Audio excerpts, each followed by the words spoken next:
Welcome to Rise and Shine Daily Business Tech Boost with me, Charly Leetham. If you're a small business owner looking to simplify technology and get real, actionable advice from someone with 35 years of IT experience, you're in the right place. Every episode, I'll dive into tools and systems like email, CRM, marketing and tracking, and break them down into bite-sized tips you can use right away. Your time is valuable, so let's get straight to the point. It's time to work smarter, not harder. Rise and shine. It's your daily dose of business tech inspiration with me, Charly Leetham, episode number 468 today. And we're going to be talking more about gravity forms. And I'm going to be talking about how you can allow your visitors to save their progress on a form for a couple of reasons. Normally it's because you've got a really long form. Maybe they need to go off and find information and they don't want to lose what they've already put in. So we want to be able to let them save it so they can come back to it later.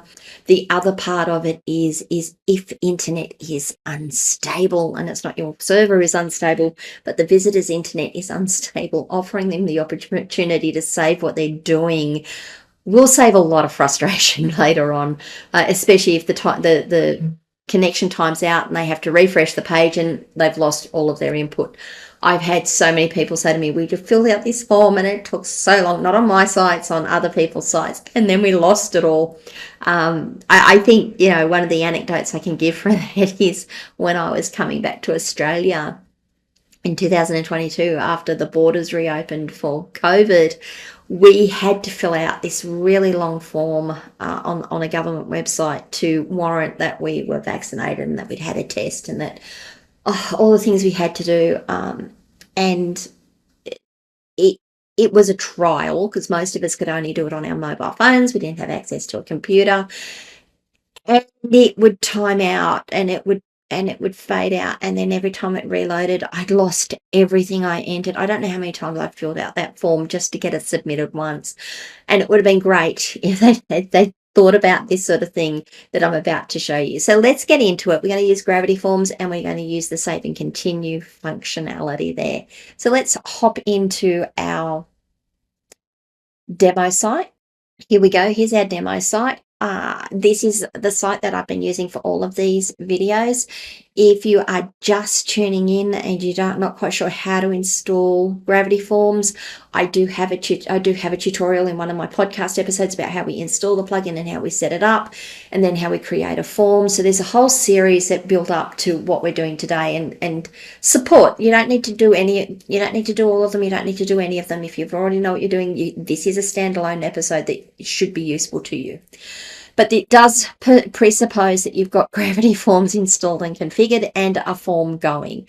So given all that, we're going to go to our menu. We're going to go to the forms menu. I'm going to click on forms. I have this contact form that we've been using. I'm going to go click and edit it. We've done things like, organize it using, sorry, I shouldn't be using filler words like that. I've done things like put sections in to organize content and using pages to move people through. Now that we've got that far, what we want to have a look at is how do we let people save their content and come back to it at a later date. And the way we do that is under the settings menu, we've got this form settings option. I'm going to go into that.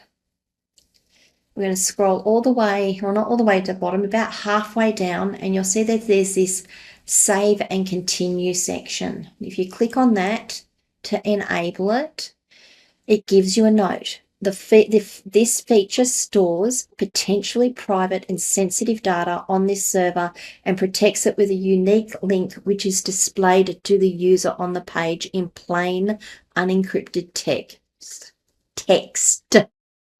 The link is similar to a password, so it's strongly advisable to ensure that the page enforces a secure connection, HTTPS, before activating this setting. When this setting is activated, 2 confirmations and 1 notification are automatically generated and can be modified in their respective editors. When this setting is deactivated, the confirmation and notifications will be deleted automatically and any modifications will be lost. Okay. Let's go through what that all is saying. So we're enabling save and continue. What it's saying is that when someone hits the save and continue button, they're going to be given a unique URL that they can come and get their content from. That unique URL will access the database, unencrypt the data in the system, and display it in plain text for people. It'll just display the form that they've been creating. The reason you're getting the warning saying is that it's displaying something in plain unencrypted text is because to be able to read that URL and get access to that URL, you have to be able to see it. You have to be able to read it in unencrypted text. So we need to make sure that you need to make sure that your site is running HTTPS. And it has a SSL certificate on it. It would be highly unusual for a website these days not to be running SSL, but the warning needs to be given and you do need to make sure that you have yourself covered there. Finally, what it's telling us in that second paragraph is that now that we've activated it, and when I go and look at our notifications and confirmations, we're going to see that there are extra notification emails and extra confirmation boxes there. Before we get to that though, once we've enabled it, we've got the option that we can change the text on the link. I'm just going to leave it as save and continue, but if you want something that matches your feel better, if you've got different language, or not language, different words you want to use, that's where you change it. I'm going to click Save Settings. That's done. The second thing that we're going to do is we're going to go and look at the confirmations menu. So under our settings, we're going to go to confirmations. And you'll see we now have 2 confirmations here. We've got save and continue confirmation and save and continue email sent confirmation. I'm going to click the edit for the confirmation one first. So these are the messages that are displayed on your screen when someone clicks the save and continue button. Okay, so we've got a confirmation type. It's text, page, or redirect. Because of what it is, the page and the redirect are unselectable. You can only have text for this. This is going to tell you that link to continue editing later.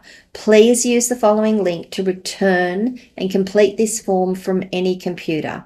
Note, this link will expire after 30 days. Enter your email address if you would like to receive the link via email as well. You've got 2 fields that have gone in here. The save confirmation is going to give you that link. You don't have to do anything more. As long as you save that link off, you are good to go.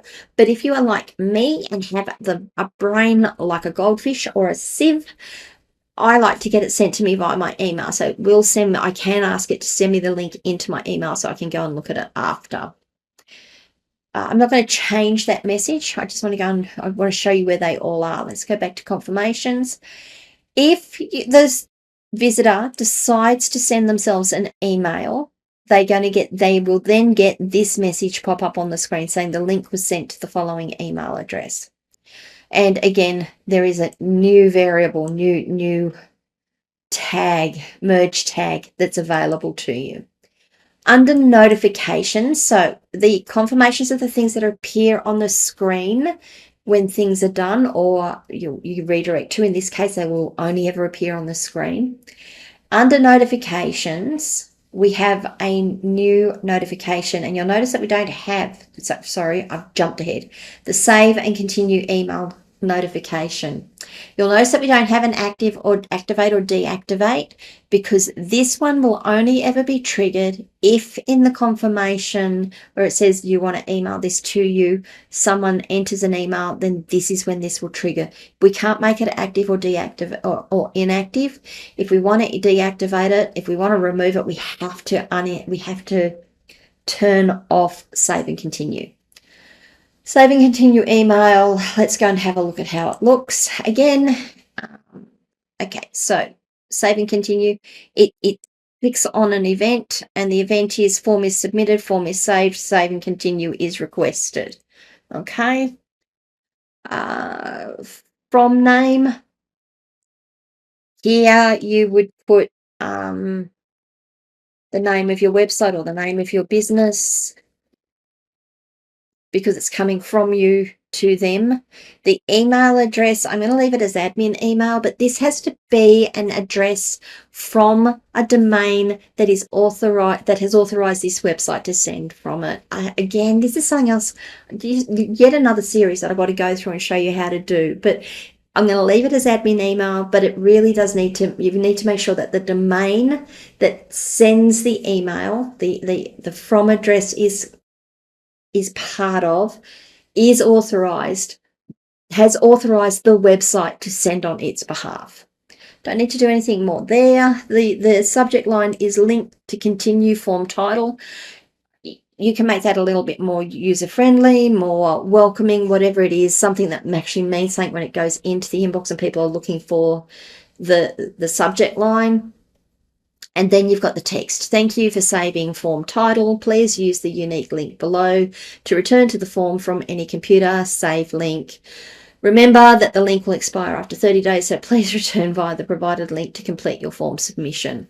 Okay, you can change all of this as long as you make sure you've got at the very minimum this merge tag in, you will be sweet. That is the merge tag that does all the magic for you. I'm going to click update notification, not that I changed anything. Let's go test it. We'll go back to, we're going to go and preview our form. Now that I've done a save and continue, you'll see, first of all, I don't have a next button because I haven't put in my first name from our last video. Now that I've put in my first name, it says next. I still have to make sure I've got our required fields in here.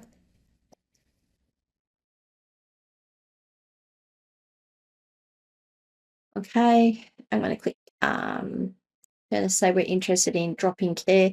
Going to click next. Now you'll see that we've got this save and continue button. I'm just going to click back, save and continue. It's there all the way. Now, if I want to save this form because the phone rings or something's going on, click save and continue. It pulls up this notice here saying, please use the following link to return and complete this form. You'll see that it's got a token on it, which means that that's what it uses to find the right form and make sure that it's a secure link.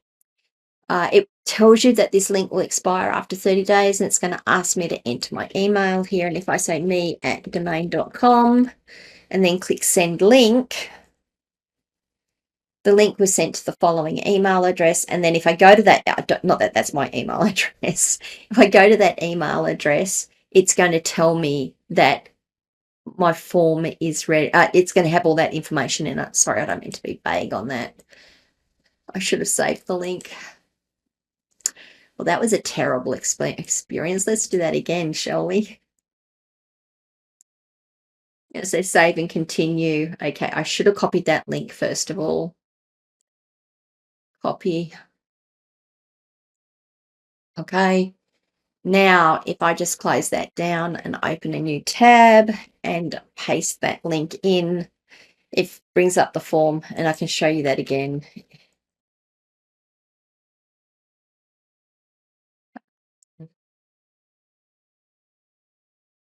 Just going to put some data in there so you can see it. Save. Okay, and now I'm not going to bother saving it. I'm going to close that tab down again, and we're going to put in the new link. And you see it's got my data in there already, so it's going to pick up that data as you go. So just to recap, the idea of the save and continue button, to enable it, first of all, it's under settings, form settings. Come down to save and continue and click the button to enable it. It will enable and add two notifications. Sorry, two confirmations. The save and continue confirmation and the save and continue email sent confirmation. And it will add one notification to your emails to say, here's the link. Really, really handy stuff, guys. It's a bit of a quick one, but really, really handy stuff if you want to, again, just take that user experience to the next level, particularly if you're asking them to go and get a lot of information and provide you with a lot of information. They might need to go off and find something. Might be that it's taking a while and they need to just go out and have a meeting, or they've go and hang the washing out and come back in and finish off the form, and they don't want to lose all the progress they've made. That is how you can do it. I hope that was helpful for you. If you've got any questions, please leave them wherever you leave a comment, wherever you are watching or listening to this video. Come across to my locals community, askcharlyleetham.locals.com. That's the best place to have these types of conversations. I'm there, there's others there. We can talk to each other. You can share hints and tips. You can ask for help. You can ask for advice, whatever works for you. It is a community for business owners, though, like for business owners like yourself who are trying to get hold and trying to get control of their tech understanding. If this was a useful video to you, please hit the like button. I would really appreciate it. In the show notes, by the way, there is also a link, my affiliate link to Gravity Forms. If you do decide that Gravity Forms looks like something that is going to be really useful to you, please, if you do use that link, I will get a small commission for that referral. What else? Oh yeah, if you haven't already, please subscribe to the channel and ring the notification bell. And I will see you guys all tomorrow. Bye.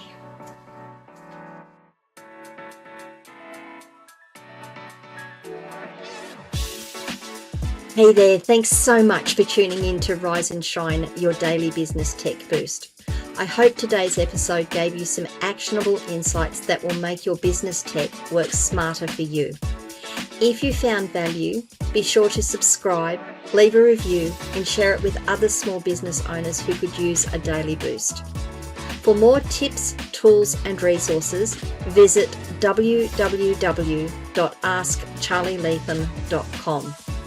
Until next time, keep rising, keep shining, and let's make tech simple together.